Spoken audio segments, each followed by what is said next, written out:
Esse assunto aqui é meio, assim, um tanto que técnico, né? Falar de idiomas, né? Um idioma totalmente fora da nossa... Eu já estou falando, já está dentro da aula, tá? Um idioma totalmente... Idiomas, né? Totalmente fora da nossa realidade, né? Falar de hebraico, grego, aramaico, né? A própria escrita, né? É distinta demais, né, do português, né? Se fosse, sei lá, espanhol, inglês, né, o alemão, que a própria grafia, né? A própria grafia, ela é parecida, né? As letras A em português é A, né? Em inglês se fala diferente, né? Mas é A, se escreve igual. A própria grafia dos idiomas originais da Bíblia, ela é muito diferente da nossa, muito diferente. Obviamente que tem um grau de dificuldade extremamente acentuado de nós estudarmos, e, enfim, mas faz parte de quem aprende sobre a Bíblia e de quem se dispõe também a ensinar, a conhecer um pouquinho, pelo menos, né? Um pouco. Obviamente que ninguém vai sair um catedrático, né? Em inglês. Certa feita, uma diretora minha de uma empresa, ela falava assim: não se preocupem de vocês não falarem aquele idioma daquele outro país lá, né, com perfeição, né, porque só consegue falar o idioma com perfeição naquele país lá que a gente precisava de falar, se você for nato de lá, né, se for nato. Se não for nato, você nunca vai ter uma perfeição. Agora imagina um idioma totalmente atípico, com caracteres, né, diferentes dos nossos, né. Então, mas nós vamos aprender um pouquinho, nós vamos ver a responsabilidade também de podermos estudar um pouco. Estudar. É isso. Estou aqui só no meu computador aqui, ó. É o mesmo que vai aparecer no DataShow. Tá bom? É a mesma coisa, só para mim me situar. Nem sempre eu tenho que me virar para cima, então eu coloco o meu computador aqui. Quem está lá é o Márcio. Ô, Márcio. Obrigado, querido. Aliás, o Márcio, ele me deu uma dica, né? Obrigado, Márcio. Ele falou assim para mim: da próxima vez você me entrega o arquivo antes, né? Que aí ele vai dar ele vai deixar o arquivo com uma performance melhor, né? Obrigado, Márcio, pelas dicas. A próxima vez o arquivo vai estar melhor. Pode passar, Márcio, por favor. Aí. A exemplo do mês passado, eu estou trazendo aqui uma frase aqui do Billy Graham, né? Billy Graham, talvez, né, o maior evangelista do século passado, né? Aí uma hora ele fala assim, né? Tenho certeza que a pregação, para ser eficiente, tem que ser bíblica. Tem que ser bíblica. Então a eficiência de uma mensagem, se tiver com essa microfonia, eu tiro o microfone. Ela tem que ser bíblica, né? E ser bíblica não é algo tão simples assim, né? Porque para se pregar o evangelho, em algum momento, se a pessoa ela for dedicada mesmo ao ensino, em algum momento ela vai esbarrar no grego e no hebraico principalmente. Em algum momento ela vai pegar o grego e o hebraico. E hoje, de forma geral, as mensagens, elas não são tão bíblicas assim, principalmente as pregações midiáticas. Eu estou falando sobre idiomas, tá bem? Principalmente as pregações midiáticas, as pregações de mídia, as pregações que nós ouvimos muitas vezes na televisão, na rádio, na internet. Elas não têm uma profundidade, elas são pregações muito superficiais, muito superficiais. E quando se fala de idiomas, o grau de profundidade para você é muito grande, Está muito além de simplesmente ler um texto, de uma interpretação de um texto, está muito além disso. Quando se fala de idiomas, especialmente de um idioma tão difícil para nós, né? Para nós, como grego e hebraico, as pregações elas são muito superficiais, e é isso que colocam para nós, é isso que a mídia coloca, no meu celular, no meu computador, na minha televisão. E nós estamos agora também colocando a responsabilidade de idiomas, para nós estudantes da palavra de Deus, né, que nós amamos a palavra de Deus, pelo menos um pouquinho, né, do grego e hebraico nós acabamos entrando, e cada um no seu meio acaba se aprofundando. Oi, Douglas. Bem? Obrigado, querido. Estava falando que esse menino é tão prestativo, né? Tá vendo? Não falei? Aí hoje a pregação, ela tem um cunho, a pregação hoje que não se fala, não se estuda com profundidade, né? Ela tem um cunho superficial. No mês passado nós citamos que o centro da palavra de Deus é Jesus. Jesus é o centro da palavra de Deus. Mas de forma mais comum, o centro da pregação não é Jesus. Não é. O centro da pregação não é. Aqui é as pregações hoje, porque não tem profundidade. Não tem. O centro de uma pregação não é Jesus, não é Deus. O centro da pregação é Isso. É o homem. Esse é o centro das mensagens. O centro da mensagem é a autoestima, né? É a pessoa que ela é conquistadora, ela pode tudo. Esse é o centro, porque não tem profundidade. Nós estamos falando de abaixar um pouquinho mais, né? Mais profundo nessas águas aqui. E mais profundo. E Deus, ele não está mais no centro, de modo geral. Deus, ele está na periferia. Aí Deus, ele está na periferia das mensagens. Homem é Ishá, em hebraico. Então, o Ishá, o homem, ele está no centro. Mas o centro da palavra de Deus não deveria ser Ishá. Deveria ser Deus. Deus, ele não pode estar na periferia, nem da nossa vida, nem dos nossos estudos. Em hipótese nenhuma, Deus tem que estar na periferia. Deus é o centro. Mas é isso que é hoje. Aí Deus está aqui, ó. Deus está aqui. Deus está aqui. Da última aula, né, nós escrevemos a palavra Deus, né, em hebraico. Né? Deus está aqui. Não está mais. Deus. Tel. Deus em grego. Aí Deus, ele está na periferia, está distante. Essa é a mensagem. Então eu peço aos amados irmãos que sempre que possível, principalmente aqueles que estudam, que se prontifiquem a passar a mensagem de Deus, se preocupem também um pouquinho com idiomas. Se quiserem, depois posso humildemente até dar algumas dicas para os irmãos. Eu trouxe ali uma Bíblia, uma parte da Bíblia do Antigo Testamento em hebraico e uma Bíblia inteira do Novo Testamento em grego. Tenho outras em casa. Se algum irmão quiser alguma dica, talvez a gente possa ajudar. Deus tem que ser o centro da nossa pregação. Billy Graham. Próximo quadro, Márcio, por gentileza. Aí. Olha lá. Aqui daqui a 2 quadros, eu vou explicar uma coisinha bem bacana aqui. Cadê minha ajudante? Cadê minha ajudante que estava aqui a semana passada? Ou o mês passado, não está aqui, né? Oi?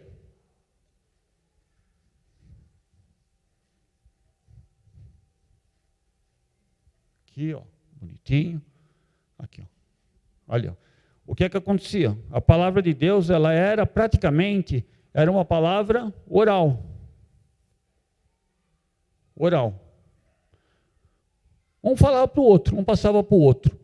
O pai passava para o filho, aí o filho constituía uma família, aí o filho passava para os seus filhos, e assim ia. A palavra de Deus era oral. Então, um ia passando para o outro. Não, vamos passando, vamos lá. Vai passando. Uma palavra oral, ela tem a tendência de ser desvirtuada, vai desvirtuando. Tudo que nós falamos, uma vez eu fiz nós estávamos na empresa, né? Aí houve uma dinâmica, aí tinha mais ou menos umas 20 pessoas.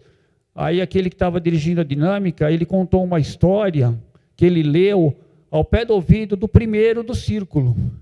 E depois foi passando um para o outro, mas ninguém ouvia.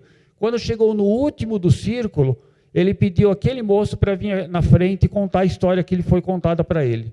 A história foi totalmente diferente da primeira história que foi falada. Aí se perde. O que Deus fez? O que Deus fez? Deus, ele pegou, que no caso aqui são idiomas, Ele pegou e formalizou. É por isso que nós temos a escritura. Escritura. É por isso que nós chamamos de escritura. Escritura é como um documento oficial. Escritura ele tem esse caráter, né? É como um documento que não pode ser mexido, não pode ser modificado. Aí a palavra de Deus, quando ela começa a ter a característica de ser escrita, de estar escrita, quando passa-se para esse momento, aí aparece o hebraico. Aparece o hebraico. Por isso que nós citamos aqui, passava de pai para filho. Aí chega Moisés, aliás, como já foi falado hoje, aí ele começa a escrever. Ele começa. Esse momento aqui, que ele começa a escrever, existe a formalização. Aí é que é o bom. Aí quando tem a formalização, a escritura lavrada, né? A escritura testificada, já começa a ser muito difícil dela ser desvirtuada. Porque agora não era só uma questão de oral, de passar de um para o outro. Era uma questão de um passar para o outro, mas se houvesse dúvidas, tinha onde se checar. Espera aí, onde que está escrito isso? Onde que está escrito? Ah, está ali escrito. Espera aí, eu falei errado. É como os bereanos, né? Nem o apóstolo Paulo, ali, os bereanos, eles são exemplo, né? Ali, se alguém falasse alguma coisa, eles checavam. Não, espera aí, deixa eu ver se está dentro da palavra de Deus. Aí isso daqui, Deus ele usou exatamente esse sistema para que a palavra do próprio Deus não se corrompesse. Aí ela começa a ser uma palavra escrita. É por isso que aí já começa. Espera aí, uma palavra escrita é uma palavra que não, a pessoa pode desvirtuar alguma coisa. Até pode fazer isso. Afinal de contas, quantos falsos profetas já não existiram e constam-se, inclusive, na Bíblia. Mas, em algum momento, isso daí é corrigido. Em algum momento. Diferente da oral. Vai oral só de pai para filho, de pai para filho, alguém muda alguma coisa e faz. Aí Deus começa a fazer isso. Aí, quando começa a fazer isso, é quando as coisas começam a funcionar, a dar certo, a serem mais relevantes. Porque a palavra agora, ela está escrita. O que está escrito está catalogado. Não é modificado. E, aliás, ai de quem? É isso? Ai de quem? Ai de quem? Modificar um só tio. Exato, tirar. É um simbolinho hebraico, do idioma hebraico. Ai quem? Modificar ou tirar uma só partinha da palavra de Deus. Ai de quem? Aí Deus ele começa a tornar as coisas certas, claras, responsáveis. Né? Não era só de falar, né? Eu estou falando muitas coisas, né? Mas agora quando ela está escrita é diferente. Deixa eu checar a lei. A lei para cuidar do estrangeiro, a lei para cuidar do órfão, a lei para cuidar do papai e da mamãe. Deixa eu checar. Aí começa-se essa questão que nós estamos tratando hoje. Deixa eu ver. Escritura. Mais uma tela, Márcio, por gentileza. Passou? Amém, isso.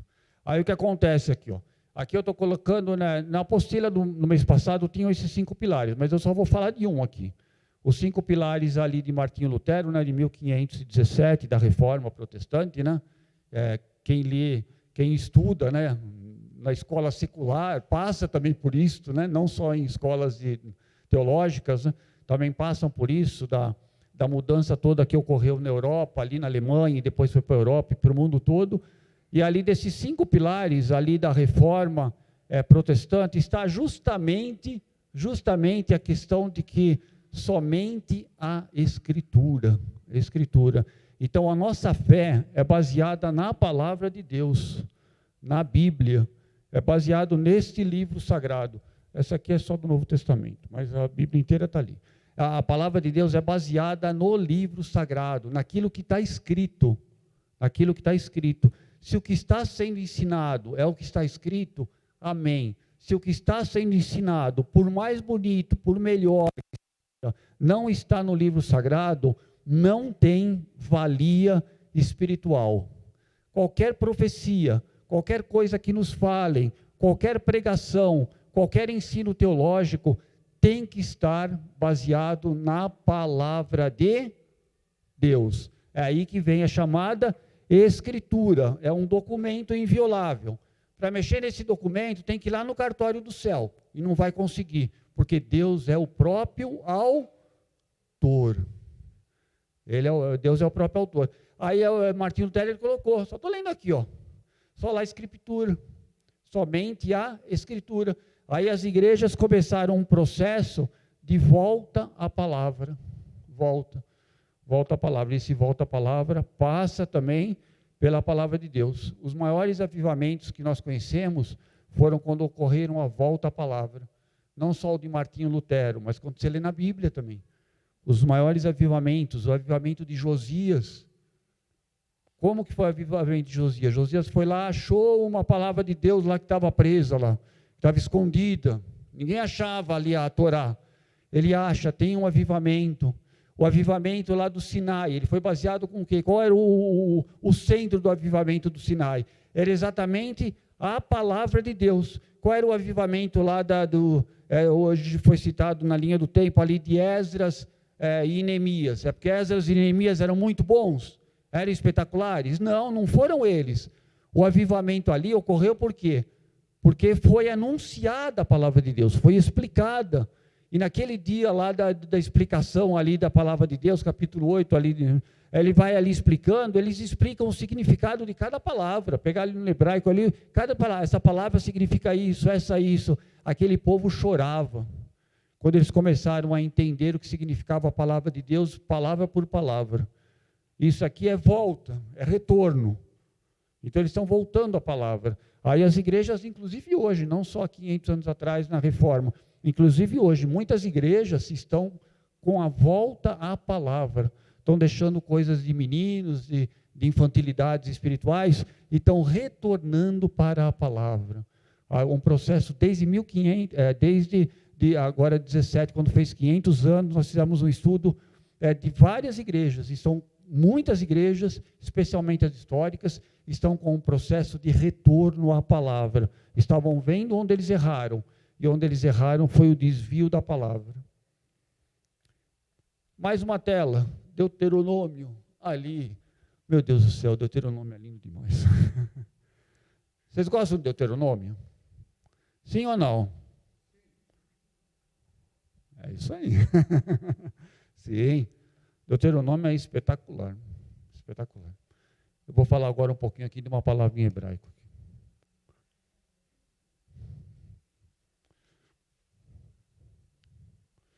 Deuteronômio é espetacular. Essa palavra, só estou lendo aqui, Deuteronômio 6,4, né? Que é essa palavra Shema. Essa palavra que está em cima, Shema. Ouve, ó Israel. Ouve, ó Israel. Shema. Olha só o que é a palavra de Deus no seu idioma original. Ouve, ó Israel. Essa palavra, ouve, ó Israel, é a primeira frase que um judeu, um israelita, um hebreu, ele aprendia, e muitos até hoje aprendem a falar. Quando eles aprendem a falar, eles falam isso daqui.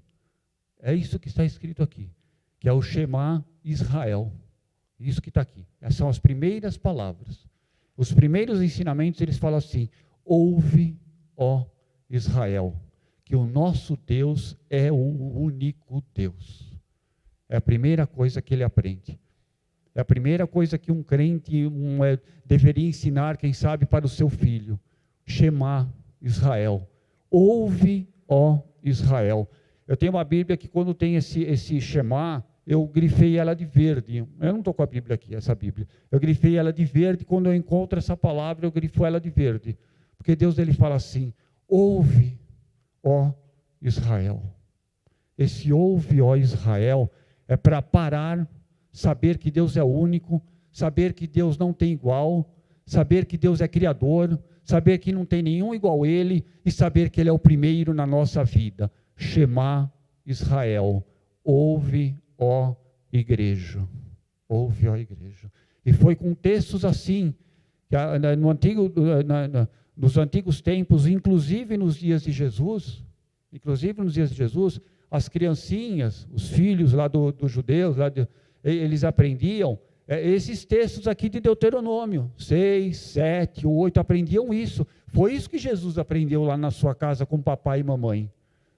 Foi textos assim, que é Shema Israel. Esse foi o aprendizado primário de Cristo. Quando ele vence Satanás, ele vence com textos que vêm logo a seguir a esse. Jesus, ele vence Satanás com o quê? Todo mundo sabe, né? Não foi com uma espada desembainhada, não foi isso? Não, ele venceu com a palavra de Deus, porque ele aprendeu desde criancinha esse Shema Israel. Ele aprendeu lá desde os primórdios. E aí ensinou o pequenininho nos caminhos do Senhor. Salomão fala isso, né? Aí quando ele for grande, ele não vai se esquecer. Aí Jesus já era grandinho, né? Já era bem grande, um homem formado. Ele não se esqueceu do que ele aprendeu. Ele aprendeu Shema Israel. Ouve, ó Israel. Aí vem toda a sequência do texto de que está falando. Mas o começo dele, o Shema Israel, fala assim: Eu,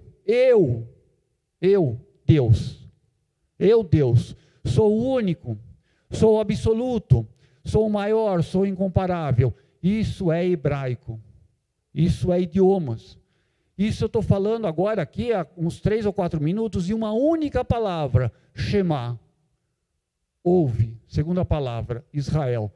Estou falando vários minutos de 2 palavras em hebraico, Shema, Israel. Dê relevância ao hebraico. Algumas vezes uma ou 2 palavras fazem toda uma diferença. Shema Israel. Shema Israel. Algumas vezes eu vejo esses textos assim, na minha casa, a Márcia está ali, é difícil. Eu tenho vontade de chorar diante da palavra de Deus. Colocar 5, 6 Bíblias e pegar todos esses Shemás. E falar, será que eu estou ouvindo como Deus quer que eu ouça? Eu estou estudando hebraico, na minha casa sozinho, ou no curso online. Será que eu estou ouvindo hebraico? Uma palavra só. Uma palavra de Cristo pode mudar tudo. Uma palavra da palavra de Deus, que é Cristo, Cristo é a palavra, pode mudar tudo. Amém? Vocês não vão chorar não, né? Tem ouvido? Shema? Espetacular, Shema. Um dia, quem sabe, um dia até numa classe, uma cidade, a gente vai trazer umas Bíblias, aí vai fazer, aí a gente mostra como que a gente faz uns rabiscos das Bíblias, aí quem sabe um dia, nesse sábado, traz, aí vocês vão ver, fica dicas. Olha só, olha que legal. Deve estar aqui já na tela, né? Pode passar, Márcia, por favor. Eu falei como que uma criança, ela começa o aprendizado da sua vida, né? Mas como que termina? Como que termina? Isso daqui eu peguei da Torá. Eu peguei da Torá, redigida, comentada por rabinos, né? Obviamente judeus. Como que eles, quando é possível, eles terminam a sua vida terrena. Quando a pessoa já está numa idade avançada, ou uma doença, alguma coisa, e ele sabe que ele já está próximo da sua partida, que ele vai morrer, como que ele termina a sua vida? Hebraico, idiomas. Não tem muito mistério assim no sentido do discurso em si. Ele fala aqui, deixa eu ver se está na mesma tela, está na mesma tela. Primeiras palavras que se aprende. Shema Israel, ouça Israel. Deus, Yahvé, Jeová é o único Deus. Mas como que eles terminam? Últimas palavras. Eu não vou ler aqui em hebraico não, tá bem? Me poupem aqui do hebraico aqui. Mas ele fala últimas palavras dele. Ele fala assim, o eterno é nosso Deus. O eterno é um. Porque Jesus, ele fala assim, Jesus, né? Eu estou apontando para mim como Jesus está falando, né? Eu e o Pai somos um. João. Ele apontando para ele mesmo. E o Pai, apontando no vertical. Somos um. Somos um. Essa é a palavra de um crente do passado. E muitos falam até hoje no judaísmo. Eles falam assim: o eterno é Deus, o eterno é um, Deus é um. Aí ele morre em paz. Aí ele morre em paz. Por que o eterno é um? Porque lá no Shema Israel é assim: Deus é o único. Tudo isso, olha, palavras hebraico. Ele começa a sua caminhada falando assim: Deus é o único Deus. E ele termina a sua jornada nessa vida falando assim: Deus é o único Deus. Deus é o único Deus. Deus é o único Deus. Tudo isso aqui são palavras do hebraico. Mas quando você estuda ela e disseca ela, você estuda uma palavra ali e vai muito tempo nela. Muito tempo. Tem que ser honesto quando pega a palavra de Deus. Tem que ser honesto ali em estudar o que ela, o significado real dela, e não aquele que eu quero dar a ela. Pode passar? Pode. Passou já? Olha que legal. Eu tenho uma lupa na minha casa. É real, não foi comprada agora não. Não foi comprada agora só para a aula de agora não. Eu sei onde ela fica guardada. Eu fui lá buscar ela agora, né? Para que eu possa me lembrar que quando eu vou estudar a palavra de Deus, é um símbolo para o Ambrósio. Quando eu vou estudar a palavra de Deus, eu tenho que pegar uma lupa espiritual. Espiritual. Eu tenho que pegar isto, uma lupa espiritual, para descobrir a profundidade, as pérolas, os diamantes que estão ali na palavra de Deus. Muitas vezes eu tenho que pegar a lupa e ali olhar com cuidado. Aí o pastor Ambrósio, você pega lá, eu tenho que olhar com uma lupa, com cuidado. Com cuidado. Aí, como isso é uma prática minha, eu posso falar com propriedade, já que eu estou falando não teórico, mas é eu mesmo, ter... Obrigado, querido. É pegar a lupa espiritual e falar assim: não, eu vou fazer então isso que o pastor falou aqui não, eu vou pegar uma lupa. E nessa lupa nós acabamos caindo, chegando ou esbarrando em idiomas. Como nós falamos, uma só. Talvez eu vá ter que falar isso várias vezes hoje. Uma só palavra de Deus basta para mudar a nossa vida. E muitas vezes uma pregação ela é baseada em uma única palavra, que se extrai do hebraico ou do grego principalmente, né? Hebraico, aramaico, grego. Tem também um pouquinho de latim, viu? Quando você lê lá na apostila, nós colocamos lá algumas palavras lá. Colocamos lá algumas palavras do latim também, do latim, né? Que depois que eu estou naquela região de Roma, ficaram registradas ali. Mais uma tela. Aí, examinai. Aí Jesus falando, né? Examinai é uma ordem, né? É uma ordem. Eu não quero detalhar agora essa palavra aqui, se bem que eu tenho ela totalmente detalhada. Eu fiz uma análise dessa palavra mesmo aqui, com o máximo do cuidado da minha capacidade que eu tenho. Mas não vou falar tudo só sobre ela agora. Mas examinai é uma ordem, quando você pega ela no grego. Se quiserem, depois eu mostro ela no grego e como que esse verbo ele é conjugado no grego. Aí Jesus está dando uma ordem. Jesus não está falando assim, não, vocês têm a opção, vocês podem ser superficiais, não, vocês podem ler rápido, não. Jesus está falando examinar. Examinai é o que está ali na mão do Leno ali. É pegar a lupa. Um exame, aqui nós temos uma médica, uma doutora, eu vou fazer um exame de sangue, é com detalhe, não é pegar o sangue, ela não vai ver o sangue assim, o sangue está meio escuro, não, ela vai fazer um exame detalhado para poder detectar alguma coisa. Isso é o exame é chegar no grau de detalhamento máximo possível para se chegar a alguma conclusão. Aí Jesus ele fala assim, examinai, mas examinai o quê? As Escrituras, examinar a palavra. Vai, examine, vai lá, veja a palavra de Deus, Examinai as Escrituras, porque vós cuidais nelas a vida eterna, porque são elas que de mim testificam, porque são elas que de mim falam. Aí Jesus está falando assim, tome cuidado, vai com um detalhamento, não seja superficial, não seja raso. Muitas vezes é melhor ler um texto pequeno, mas com profundidade, do que um texto grande, que não sabe daqui a 2 horas, não lembra nem mais qual é o livro que leu, mas se ler 1, 2, 3 versículos com profundidade, você vai ver como a palavra de Deus é maravilhosa e como ela nos alcança. Tudo isso é examinai.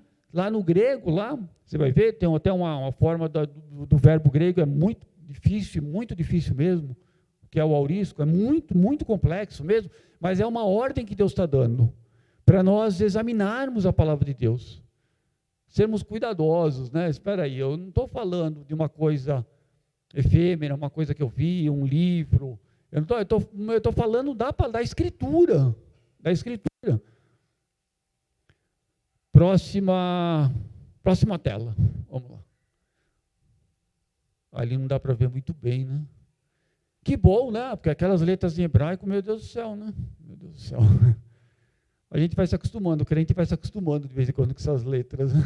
No começo é uma coisa fora do sentido, né? Que não faz sentido nenhum. Mas obviamente tudo é assim, né? Quando a gente começa a aprender, você começa a ter alguma familiaridade com coisas, né? Mas eu quero falar um pouquinho. A louça está limpa ali? Tá. O quadro, bonitinho. Ali, falando então um pouquinho sobre hebraico. Né? Ele é o hebraico é um idioma semítico, que ele vem, já foi falado hoje, né? Lembra de Noé? Noé teve 3 filhos, não foi isso? Foi ou não? Qual o nome dos filhos de Noé? Por gentileza, mais devagar.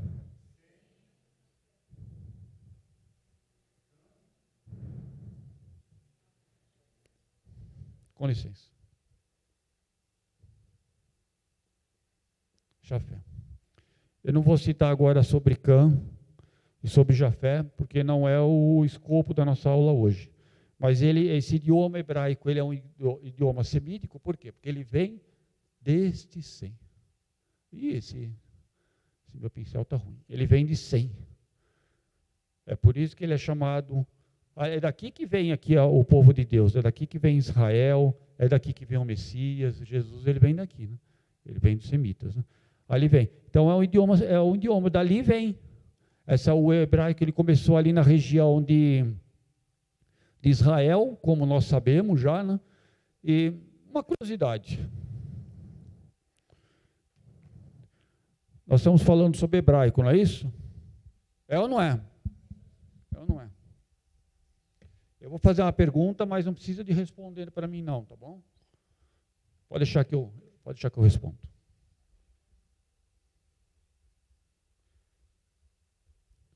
Hebraico. Por que falam assim os hebreus? Por que falam assim os hebreus? É daí que vem o hebraico.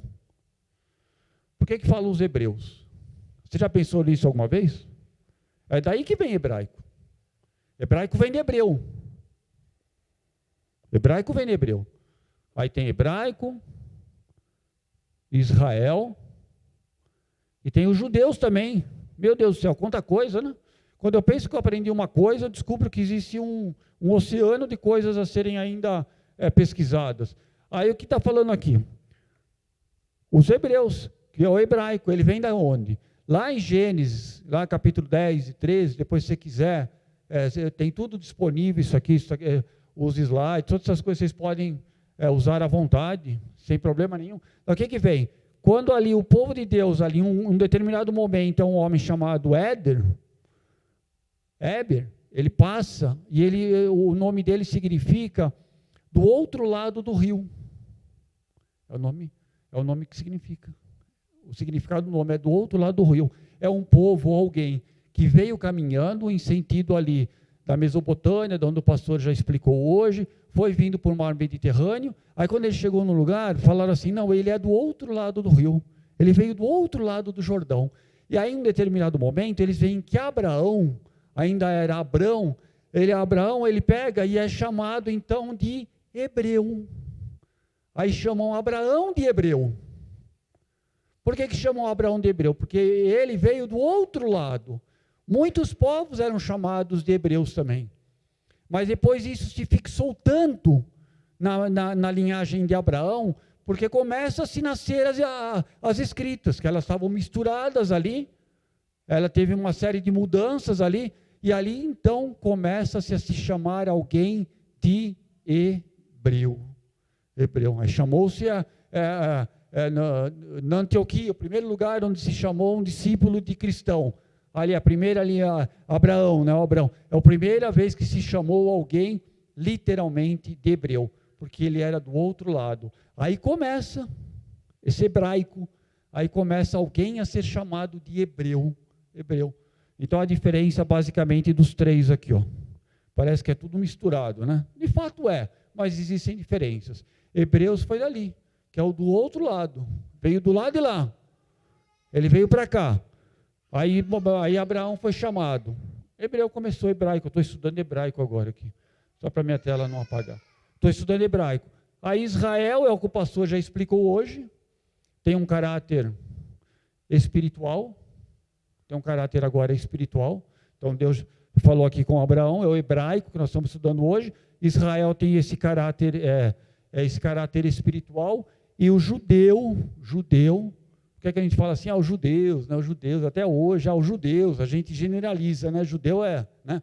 Mas judeu inicialmente são os filhos da tribo de Judá. Judá foi o quarto filho, né? Foi o quarto filho. Judá significa louvor. Nós estamos falando de hebraico, né? Judá significa louvor. Esse povo, quando nós falamos aos judeus, ao pé da letra, deveria ser um povo para o louvor da sua glória. Ao pé da letra, quem é crente, assim, já numa passagem do Antigo Testamento para o Novo Testamento, porque era dos judeus que se falava de modo geral, e agora a igreja que somos nós, o judeu lá, e nós hoje, nós somos constituídos para sermos para louvor da sua glória. Judá significa louvor. Aí a diferença, os hebreus, hebraico que começou, Abraão, as 12 tribos, e os judeus. A tribo de Judá, quando ela se juntou lá com Benjamim, ele era muito forte. A tribo de Judá sempre foi muito poderosa, sempre foi vitoriosa, sempre teve os melhores guerreiros, e ele sempre prevalecia até junto com as outras tribos. Então, por eles prevalecerem, começou-se a chamar de judeus. Estão entendendo? Tá? Andréia, você está entendendo, André? Tá. Eu sei que você está, filho. Eu sei. O idioma hebraico ele é tão complexo que existe uma palavra, nós demos até aqui uma palavra que se você pronunciar ela errado, ou ela pode ter significados diferentes. O hebraico até na entonação ela pode ter. Famílias, filhos, eu já falei hoje como era homem, né? Famílias, tem palavras que é primos, que muitas vezes elas são muito próximas uma da outra, você pode confundir uma com a outra. Então na entonação até, a leitura ela tem que ser cuidadosa, ou seja, não basta ler, tem que conhecer. Tem que analisar, tem que fazer o que nós falamos agora há pouco, né? Examinai as escrituras, porque eu posso cuidar sem elas, a vida eterna são elas que de mim testificam. Jesus ele faz essa ligação com examinar e com vida eterna. Aí esse idioma ele começou mais ou menos ali, há 3.500, há 4.000 anos atrás, porque nos primórdios ela começou, né, ter os primeiros símbolos, né? Todo idioma, toda letra, nada mais é do que um símbolo, né? Um símbolo ortográfico, né? Ortográfico. Então ela começou, mas depois na mistura dos povos ela foi se aperfeiçoando, foi mudando. Foi mais ou menos nessa época. E um detalhe bem bacana é o Salmo 119. Não sei se vocês já viram, já perceberam o Salmo 119, né? Se você pegar os primeiros 8 versículos do Salmo 100, cada grupo de 8 versículos é uma letra do alfabeto hebraico. Já repararam isso? Sabiam disso? Pega a sua Bíblia. Cada grupo de 8 versículos, ela começa exatamente com a letra hebraica. Por quê? Porque o povo judeu, ele tinha que aprender o hebraico. Ele tinha. Então, se aqui é o Aleph, aqui é o Bet, a cada 8 versículos, eles vão fazendo assim. Eles vão. O início de cada versículo era exatamente a letra do alfabeto hebraico. Ou seja, o povo do Antigo Testamento, ele tinha que estudar idiomas. Ele tinha. Porque para pregar a palavra de Deus, ele tinha que estudar pelo menos um pouco de idiomas. Ele tinha que conhecer, não somente falar. Não era só oratória. E aí vai. São 176 versículos. A cada grupo de 8, ela começa sempre com a letra na sequência do alfabeto hebraico. O alfabeto hebraico, nós estamos falando de idiomas, ela tem 22 letras. Uma professora minha no passado, chamada Esther, ela falava assim para a gente: não chamem de consoante, né? Eu tenho uma mania de falar assim que são 22 consoantes. Né? Aí ela falou tanto assim, ela falava assim, não chama de consoante, né? Fala que são letras, né? Porque como não tinha sinais e não tinham vogais, então imagina assim, 22 consoantes, sem vogais e sem sinais, né? Aí ela falava assim, são 22 letras, que não tem vogal. Depois foi colocado vogal, ela fica acima, fica abaixo, depois foi colocado para se melhorar a pronúncia. Mas no original mesmo não tinha, eram 22 letras, 22. E essas 22 letras eram assim, que eu chamava de consoante, que minha professora me puxava a orelha, né? Falava assim, não chama de letras, 22 letras, porque não tem maiúsculo, não tem minúsculo, não tem consoante, não tem vogal, são 22 letras. E era com 22 letras que se foi escrita praticamente, né? Tem um pouquinho de aramaico, todo o Antigo Testamento, com 22 letras. E está ali, fica uma diquinha. Tem outros textos também bem bacanas, que a Bíblia ela fala sobre, principalmente, Lamentações de Jeremias. É bem legal estudar hebraico, lendo em Lamentações. Mas isso vai ficar para um outro momento. Passei? Passou? Pode passar a tela. Pode passar para a próxima, Márcio. O Douglas, o Márcio e o Douglas que estão lá, né? Aramaico, meu Deus, não vai querer que eu desenhe alguma coisa aqui de aramaico. Não vai dar, gente, não vai dar. Não vai dar. Esse aramaico não dá. Aramaico não dá. Mas também é uma letra, é um idioma semítico. Uma boa parte está aí na apostila de vocês, né? Os textos bíblicos do Antigo Testamento que foram escritos em aramaico. Em aramaico. Era dos arameus, né? Daí que vem aramaico, né? Arameus, né? Ele também veio daquela mesma linhagem de Sem. E eles tiveram muitas influências assim, dos afros asiáticos, né? Mais ao extremo, né? E é interessante que aramaico era o idioma dominante no mundo antigo. O aramaico, naquela época, lá do mundo antigo, ele era considerado assim quase como um inglês hoje. Eu sei que muitos sabem, mas talvez alguém não saiba. Jesus, quando ele, há 2000 anos atrás em Israel, quando Jesus ele falava com alguém na rua, quando falava numa casa, ele falava em aramaico. Jesus falava em aramaico. Jesus não falava em hebraico. Jesus não falava em hebraico. Jesus falava em aramaico. Era o idioma comercial, era um idioma falado nas vilas, em transações pequenas entre as pessoas, né? Jesus falava em hebraico, especialmente nas sinagogas e no templo. Na leitura, como o pastor citou hoje, pegava-se o rolo, aí ele lia lá, né? Como nós falamos no mês passado, né? Porque o Espírito do Senhor Jeová está sobre mim e me ungiu para pregar, anunciar, curar, libertar, transformar, dar vida. Aí ele leu isto em hebraico. Ele leu em hebraico.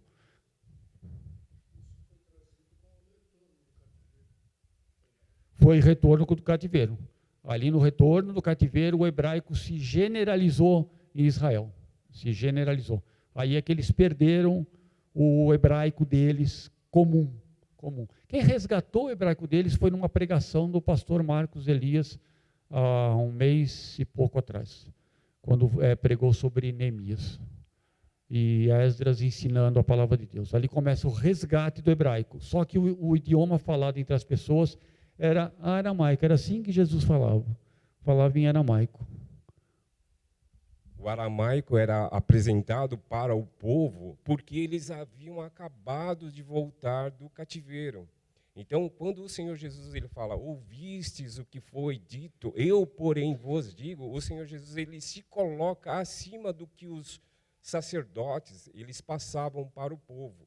E eles passavam de uma forma distorcida, não no hebreu. Então, o Senhor Jesus, na autoridade que ele tinha, ele se colocava acima dos estudos do que era passado para os judeus. Exatamente. Obrigado, Leno. Aí o aramaico, obviamente, era um idioma ali, séculos antes de Jesus e até nos dias de Jesus, na região especialmente agora da Palestina, era o idioma falado, era o idioma comum. O idioma mais estudado nos templos, aí nas sinagogas, como já falamos, era o hebraico. O hebraico nunca saiu de cena. O hebraico nunca foi deixado de lado. E aí nós estamos fazendo umas pesquisas, e aí o aramaico ainda é falado até hoje. Até hoje ainda é falado. Nós citamos em alguns lugares que o hebraico é falado. E eu estava lendo sobre isso, até estava falando com um irmão lá, de uma outra denominação, que tem um povoado, ainda até na América. Eles ainda falam, obviamente, eles falam inglês, né? Claro, mas eles ainda, quando eles estão naquele povoado, eles falam em aramaico, eles mantêm o aramaico.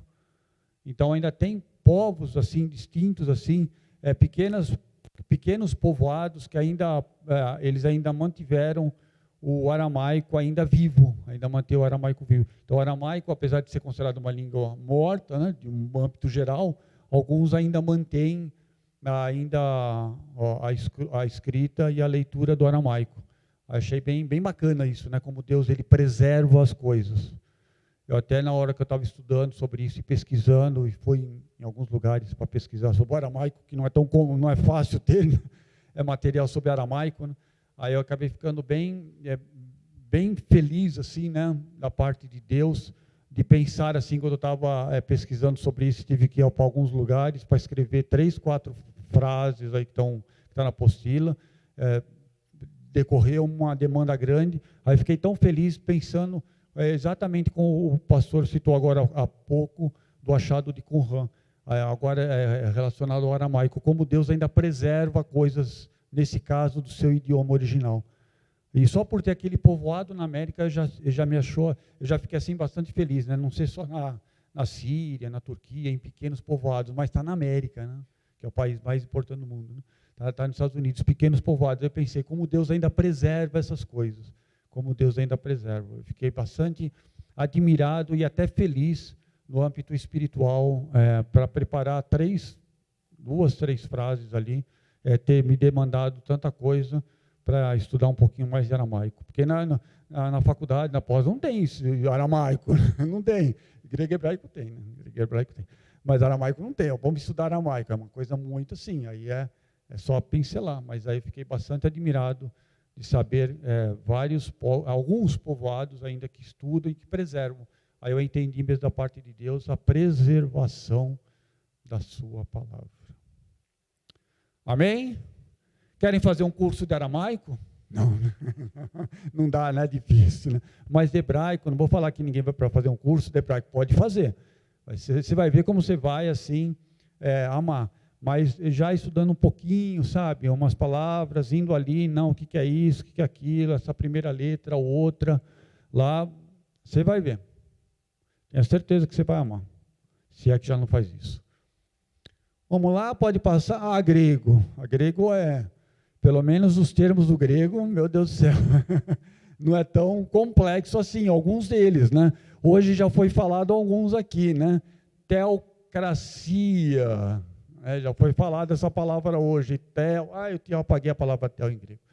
Governo, né? Não foi? Depois, assim, foi falado, democracia, depois fala democracia, né? O povo, governo. Então, assim, são termos do grego. Então, assim, não é, ele fica, pelo menos a audição dele é menos complexa, né? O grego, nos dias de Jesus já, portanto, e até um pouco depois, ele era o idioma que mudou a face da humanidade. Mudou. O grego mudou. O grego era o idioma mais importante, mais relevante, mais aceito, mais comercial, não só entre pessoas, como eu falei do aramaico, mas agora era o idioma comercial de nações. Para alguém fazer transações de nações, já não era mais em aramaico, mas era em grego. E quem praticamente formou, eles tinham 2 gregos, né, na época. Eles tinham o koiné, né, mas eles tinham um grego assim, que era o grego. Vocês lembram dos maiores filósofos gregos? Alguém lembra de algum filósofo grego? Platão, Sócrates, Aristóteles, os maiores, né? Então, esse era um grego chamado clássico. O grego bíblico era aquele grego, koiné, aquele grego assim, que era o grego falado entre as pessoas. Então ele não era tão complexo, ele era mais simples de se entender. Porque a palavra evangelho significa o quê? Boas novas. Então é uma palavra mais simples, não precisava de ser um catedrático para entender. Aí esse grego bíblico era o grego em que as pessoas falavam, em que as pessoas poderiam entender com facilidade, não precisaria de tanta complexidade. E ali começa com Alexandre o Grande, né? Talvez alguns já conheceram na história, né? Alexandre o Grande foi um dos maiores conquistadores de todos os tempos, né? A história da humanidade coloca Alexandre o Grande como o maior conquistador de todos os tempos, né? Me permita, então, agora, quero que você preste atenção aqui em mim, aqui, ó. Deixa eu mudar de posição. Aqui, ó. De vez em quando a gente se lembra de alguma coisa assim, né? Alguma coisa. De vez em quando a gente se lembra de um fato ou outro assim, né? Aí quando eu era novo convertido, aí uma vez eu ouvi uma pregação, eu gostava muito de pregação. Eu ganhava fitas de pregação, assim, de vários pregadores famosos da época, eu não vou citar os nomes agora. Mas uma delas, assim, na época, falou sobre Alexandre o Grande. Alexandre o Grande, ele é tido por muitos como o maior conquistador de todos os tempos. Aí ele fez uma comparação com Jesus. O grego tem muita influência de Alexandre o Grande, muita influência. Alexandre o Grande, ele dominou praticamente o mundo ali, do Mediterrâneo, da Europa, norte da África. Alexandre o Grande era um conquistador que, segundo a história, nunca perdeu uma batalha. Alexandre o Grande, a exemplo de Jesus, nasceu para ser rei. Nasceu para ser rei. Alexandre o Grande era rei de um exército muito poderoso da Macedônia, dos gregos. Ele nasceu a exemplo de Jesus para ser rei. Alexandre o Grande, ele viveu mais ou menos 33 anos. Alguns falam quase 34. Jesus, ele viveu 33 anos e meio. A mesma idade de Jesus. Alexandre o Grande era o conquistador. Jesus também é o conquistador. Ele conquistava com a espada desembainhada, Alexandre o Grande. Jesus conquistava com o amor. Alexandre o Grande conquistava territórios. Jesus é o conquistador de corações. Alexandre o Grande, ele nunca perdeu uma batalha. Jesus nunca perdeu uma batalha. E não só as dele. Ele nunca perdeu uma batalha minha e uma batalha sua. Alexandre o Grande morreu com 33 anos, mas ele não ressuscitou. Isso. Jesus Cristo morreu com seus 33 anos e meio ali, né? Mas Jesus ressuscitou. Aí eu falei essa historinha de quando eu ouvi essa pregação, para vocês não acharem que foi minha, eu tive que tirar essa ideia. Não é minha não, é de um outro pregador, mas que há muitas décadas atrás, como eu gosto muito de ler, e eu já conhecia muito Alexandre o Grande na época, bem, por gostar de ler, ele me influenciou muito a falar: Jesus é maior do que Alexandre o Grande. Porque Jesus é maior do que todos. Do que todos. Alexandre o Grande morreu. Mas deixou um legado importante. Dentre esse legado, ele não conseguiu deixar o legado do seu cunho de estar de ter um homem a que viesse substituí-lo. Depois a Macedônia se dividiu em 4 partes, enfim. Mas ele deixou o legado. Um desses legados foi a Grécia, quando ela conquistava um povo, ela conquistava também o grego, é assim, o grego é assim. O grego, ele conquistava pela cultura, pela sapiência, pela poesia. O grego conquistava pelas artes, pela estrutura. O grego conquistava pelos Jogos Olímpicos. O grego conquistava pela sua beleza. O que é beleza vem dos gregos. O grego conquistava isso. Aí Deus, aprove Deus, escrever praticamente quase todo o Novo Testamento. Se alguém quiser, como eu falei, no final eu posso lhe mostrar algum texto aqui que você tiver curiosidade. No grego, ela está completa aqui o Novo Testamento. Ali, aprove Deus usar esse idioma belo, poético, de cultura, de artes. Esse idioma que mudou a história da humanidade. Aí tomou esse idioma, é o idioma em que foi escrito o Novo Testamento.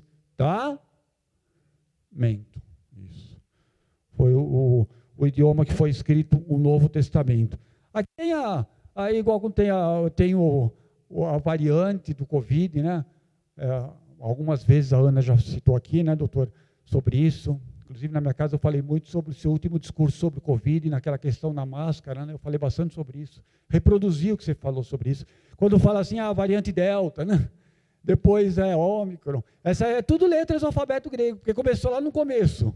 Começou no começo. Teve algumas que não eram tão importantes assim, não tiveram uma variação tão maléfica assim. Aí eles foram andando no alfabeto grego. Por isso que nós falávamos assim, o nome, daquela variante. Era nomes e alfabeto grego.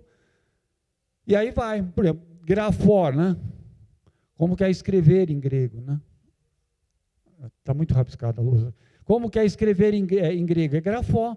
Não tem gráfica, não existe gráfica. Não, eu vou lá na gráfica, eu vou lá mandar imprimir. É grafó, escrever.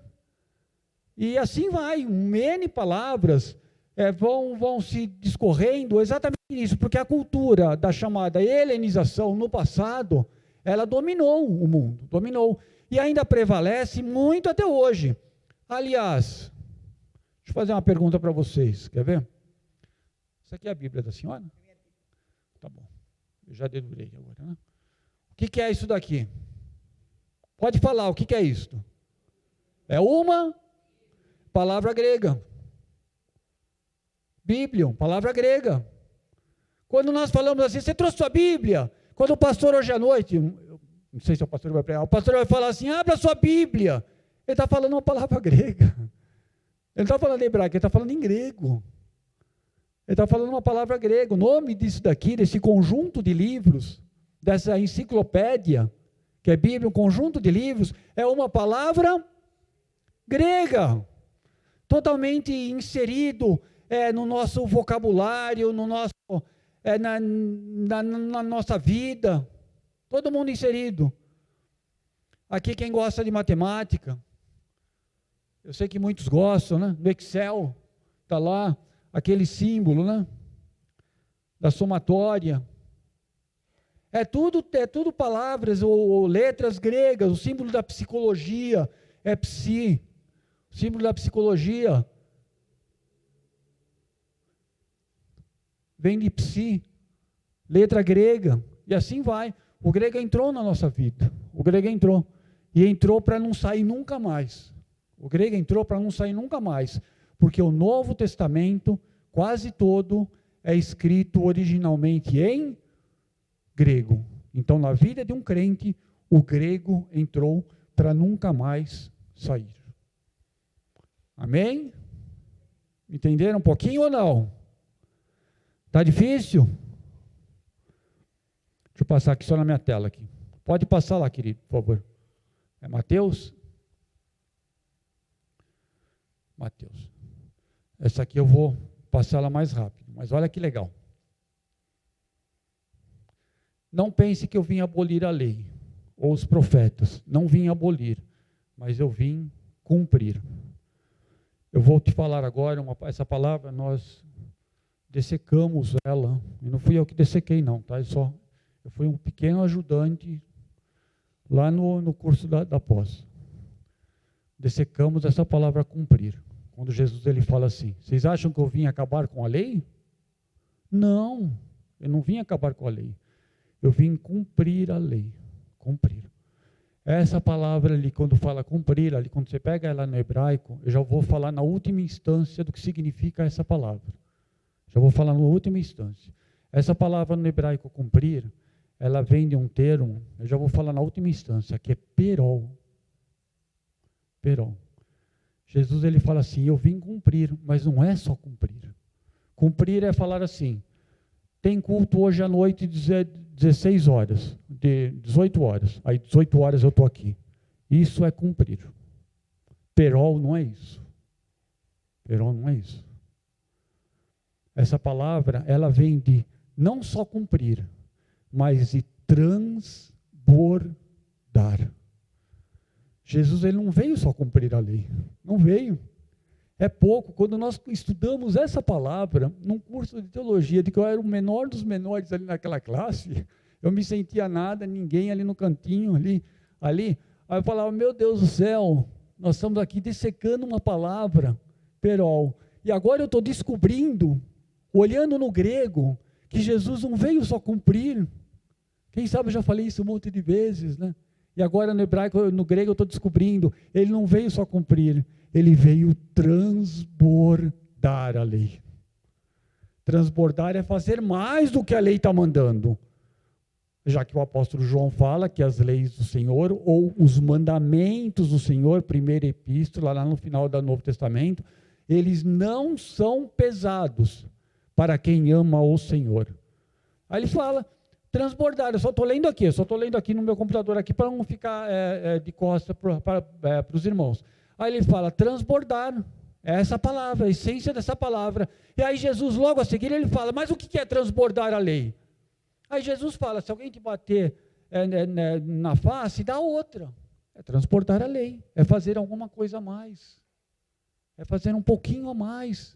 Nós podemos aprender essa palavra que vem do termo perol, né, na última instância, para a nossa vida, não só na nossa vida eclesiástica, religiosa, para a nossa vida cotidiana.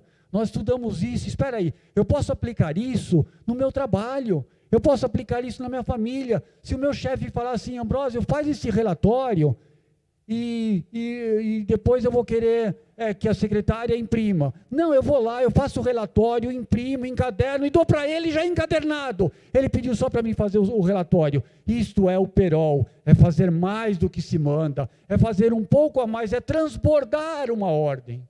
É transbordar. E quem transborda faz por capricho, faz por amor, faz por carinho, faz porque gosta. Quem transborda não faz porque é lei. Não é lei, é mandamento, tem que acabar, é o horário, é isso e aquilo. Não, faz porque gosta, isso é o perol. Aí Jesus fala aqui, ó, se alguém quiser tomar a tua túnica, pega também a capa. Essa palavra túnica é uma veste interior, mas pega também a exterior, pega também a capa. Isso é transbordar. Se alguém te obrigar a caminhar uma milha, eu coloquei milha, que é a maioria das traduções, caminha 2. Se alguém te pedir, não te desvie deles. Não te desvie. Isso é o que Jesus fez. Isso é o que Jesus nos ensina. Mas pelo menos o Ambrósio, ele aprendeu quando isso? Esse transbordar, esse fazer mais, esse não ser assim, tão duro, tão inflexível. Porque a lei manda, eu faço, Deus ele me fala assim, olhando para o grego, olhando para uma palavra do grego, Deus ele fala assim, faça mais do que está mandando o mandamento, porque eu estou contigo. É isso que está falando. É isso que é o tema. Então, Jesus, ele cumpriu as leis e nós somos cumpridores. Mas ele não só cumpriu os 613 mandamentos. Não. Ele transbordou a lei de Deus. Ele fez mais do que a lei de Deus. Ele faz mais. Que pediram isso, faça aquilo também. Faça um pouco mais, é possível. Ajuda também um pouco mais. Isso é o transbordar. Amém? Entenderam? Aí nós pegamos exemplos assim, igual eu falei do chefe, falar, você faz um pouco mais, você vai se tornar uma pessoa melhor, mais agradável. Sem ser aquela pessoa assim, está com mandamento. Não, deixa eu ver aqui. Não, você faz naturalmente. Eu vou comentar aqui, bem rápido, que eu quero ver se dá tempo de eu terminar com outro texto. Vamos ver. Pode pular de tela, por gentileza. Idiomas. Falando agora um pouquinho sobre como me foi solicitado para falar um pouquinho só sobre Apocalipse. Colocou ali? Colocou? Ali. Nós vamos falar rapidamente aqui para ver se dá tempo de terminar com outro texto. Apocalipse. Eu acho que quase todo mundo sabe, né, que Apocalipse significa revelação. Mas não é só a questão de revelação. Não é só isso aqui. Apocalipse, Apocalipse. Né? Apó é tirar. Não vou escrever ali agora. Apó é tirar. E o lipse é tirar a capa. Algumas vezes é bom a gente tirar a capa mesmo. E a gente mostra quem a gente é. Apocalipse é revelação. Mas ao pé da letra é a revelação de duas palavras. É apó, que é tirar. E tirar a capa. Ou seja, o livro do Apocalipse, ele estava envolto de uma capa. E aí tira-se a capa. Aquele psi também é de Apocalipse, lá daquele símbolo da psicologia. Né? Aquele símbolo é a letra psi, também está na palavra Apocalipse. Também está lá. Aí é tirar a capa, então é desvendar. Né? Como se tivesse dito, poderia ter feito isso, poderia ter trazido alguma coisa, aí eu tiro a capa e desvenda-se alguma coisa. Revelação. Segundo detalhe, é claro que eu estou pegando só 3 detalhes, né? Falar de detalhes do livro de Apocalipse em grego é uma coisa absurda. Né? Vai demandar. Segundo detalhe, Apocalipse, ele é um desvendar. Colocou ali no segundo detalhe, pode passar uma tela. Por gentileza, Márcio. Passou? Ali. Detalhe. Olha só, em Daniel 12:4, Deus ele fala assim para Daniel. Daniel, sela estas palavras. Sela. Quando Deus fala para Daniel, sela essas palavras, porque o tempo ainda não está próximo, a ciência se multiplicará, acontecerá várias coisas. Deus está falando para Daniel assim. Ali foi em hebraico. Deus fala assim para Daniel. Daniel, o Apocalipse ainda não está na hora. Apocalipse ainda não é o momento. Aí eu te falo, sela estas palavras. O selo é assim, eu trouxe obviamente que isso aqui não é um selo de um rei, né? Mas é o que é o mais próximo que eu consegui achar. Era um anel do meu pai, que eu amava muito meu pai. Né? Meu pai era muito inteligente, ele gostava muito de ler. Uma vez ele foi fazer uma viagem para o exterior, aí ele me trouxe um presente. Aí ele falou assim, te trouxe um presente. O quê? Um dicionário. Falei, obrigado, hein, pai? Obrigado, hein? Foi para o exterior lá, não vou comentar agora sobre isso. Foi para lá e só me traz um dicionário. Dicionário, ele sabia que eu gostava muito de leitura, mas ele era muito acima de mim, né? Ele lia muito, né? E quando meu pai foi embora para o céu, eu pedi para minha mãe um anel, esse anel que é dele, era dele, agora é meu, né? Ninguém me toma esse anel. Ele é meu. E ele é o mais próximo que eu achei de um selo de um rei, né? O que o rei fazia? O rei, ele pegava, colocava a carta dentro do envelope, colocava cera, e aí ele selava com aquele anel que só ele tinha, e quando aquela cera secasse, se alguém quebrasse aquele selo, a carta poderia estar corrompida. Então, quando alguém ia receber aquela carta, se o selo tivesse intacto, é porque não foi corrompido. Né? Então, aí Deus fala assim para Daniel: sela esta carta. Sela. Só quem sela é o rei. Deus, o rei, fala para Daniel: sela esta carta. Era a carta de Apocalipse. Início ali de Apocalipse. Mas chega lá em 22:10, está aí o texto bíblico. Depois vocês podem ficar com isso, podem reproduzir, falar, passar para vocês quiserem. Pode usar à vontade. Aí Deus fala para Apocalipse, em Apocalipse fala para esse termo aqui, ó, que está lá. Esse termo do grego, ele fala assim, Deus fala assim, aí é Jesus, que é o rei. É o rei. Ele fala assim, João, não seles esta carta. Não seles, que é a carta de Apocalipse. É por isso que a carta de Apocalipse é tirar a capa.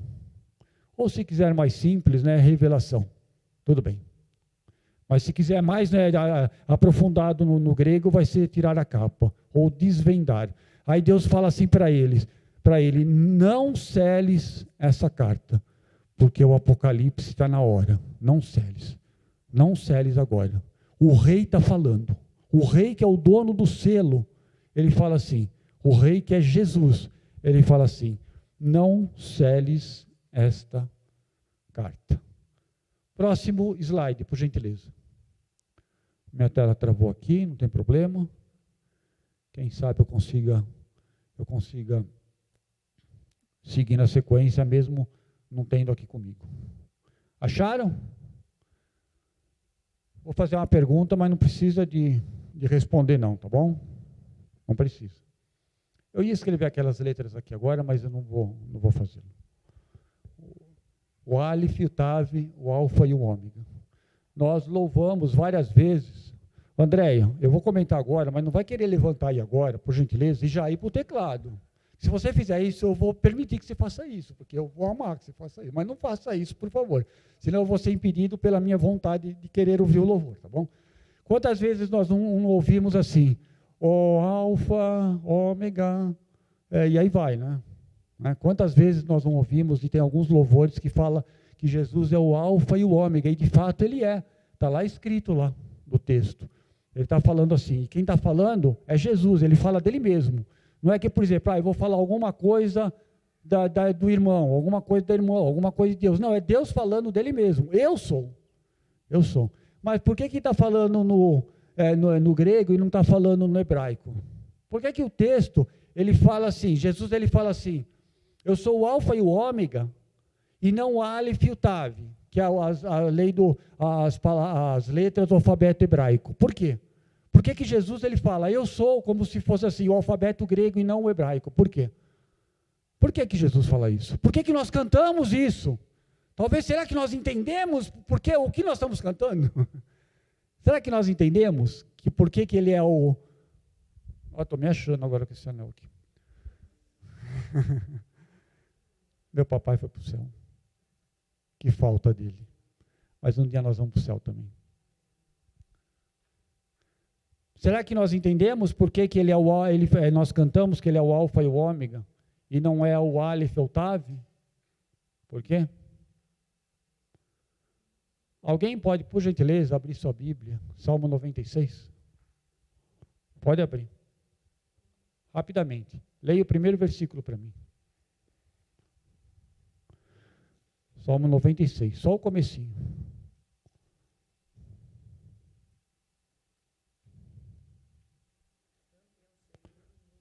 Isto, olha só. Porque a palavra de Deus, ela fala assim, quando é no grego, Deus está falando assim, se ele falasse assim, eu sou o Tav, eu sou o Aleph e o Tav, Deus estaria falando assim, eu sou o Deus somente dos judeus. Eu sou o Deus somente de um povo. Eu sou o Deus somente de um povo. Quando Deus ele fala assim, eu sou o Alfa e o Ômega, dentre outras coisas, que ele é a cultura, ele é a inteligência, ele é a beleza, muito mais do que isso. Isso é raso. Deus está falando assim, eu sou o Deus de todas as nações. Quando ele fala assim, eu sou o Alfa e o Ômega, ele está falando, dentre outras coisas, que eu, Jesus, ele falando ali na Bíblia, eu, Jesus, Sou o Deus de todas as nações.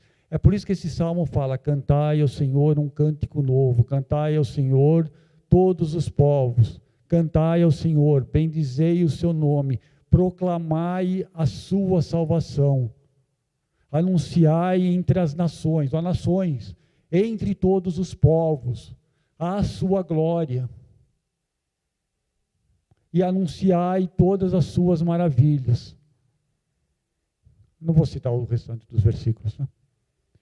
Aí Jesus está falando assim: eu sou o Deus para todas as nações, e não o Deus exclusivista para uma nação. Deus é o Deus para mim e o Deus para você. Amém?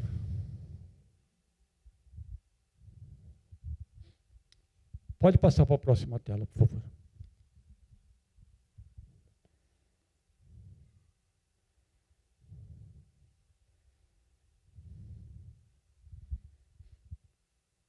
João 21. Vou terminar aqui agora. João 21, todo mundo conhece bem. Jesus fala para Pedro, lá depois de ter ressuscitado, né? Ele fala assim para Pedro: Pedro, tu me amas?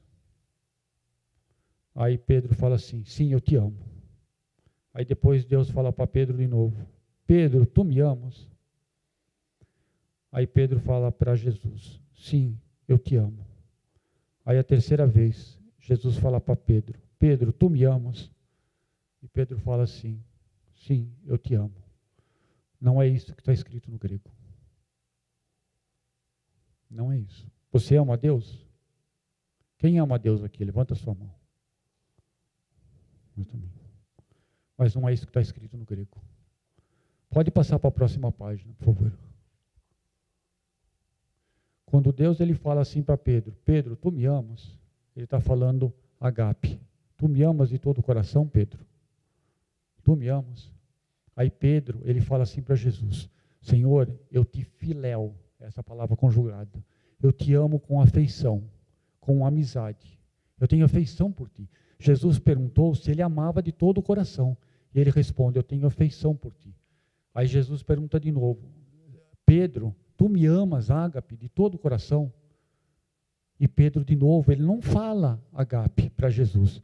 Ele fala: eu tenho afeição de amizade por ti. É o que significa a palavra Filadélfia, né? Filadélfia, que é amor fraterno. Aí Jesus pergunta se ele tem amor por ele. E ele fala: eu tenho afeição por ti. Deus não quer só afeição, Ele quer amor. Deus não quer só a nossa afeição, Ele quer amor. Quando você ouvir agora essa pregação, lembra-se disso, que Jesus não perguntou para ele, ele perguntou se ele amava de todo o coração. A resposta de Pedro é que ele tinha afeição. Aí na terceira vez, Jesus desce assim. Aí Jesus fala assim para Pedro: Pedro, tu me filéu. Aí vai ainda a palavra filéu, vem um verbo conjugado de filéu. Aí tu tens pelo menos afeição por mim? Aí Pedro: eu tenho afeição por ti. Aí ele fala: tudo bem, então vai lá, apacenta as minhas ovelhas.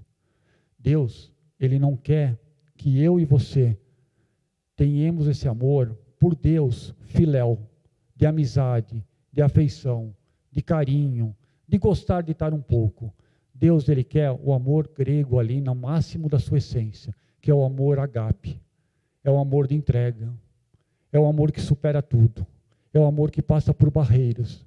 É o amor que sabe olhar para Deus, e Deus é o único Deus da sua vida. Deus, esse amor filéu, pode até ser entre nós. Filadélfia,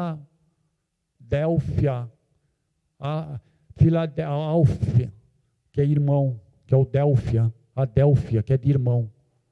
E o filho é de afeição, Filadélfia. Ele não quer esse amor, é nós com Deus. Nós com Deus, Ele quer o amor maior, amor de entrega, amor total. Ame a Deus de todo o teu coração, de toda a tua alma, e você vai ver o quanto Deus pode fazer